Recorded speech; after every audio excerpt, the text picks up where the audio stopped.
Lent డేస్‌ను పవిత్రంగా అనుసరించి పరిశుద్ధంగా జీవిస్తే సాతాను శోధన మీద విజయం సాధించడమే కాకుండా దేవుని యొక్క కనికరము, దీవెనలు, ఆశీర్వాదాలు పొందుకుంటారు.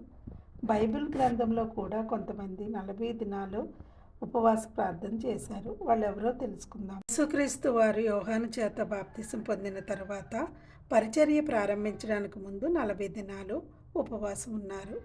మోషే కూడా సీనాయి పర్వతంపై దేవునితో గడిపినప్పుడు 40 దినాలు ఉపవాసం ఉండి 10 ఆజ్ఞలను స్వీకరించారు.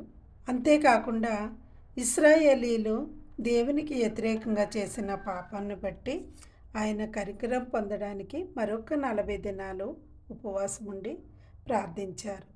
ఏలియా ప్రవక్త కూడా 40 దినాలు ఉపవాసం ఉండి దేవుని పర్వతమైన హోరేబును చేరుకుంటాడు. 40 అనే సంఖ్యకు బైబిల్లో ఎంత ప్రాధాన్యత ఉందో నెక్స్ట్ వీడియోలో చూద్దాం.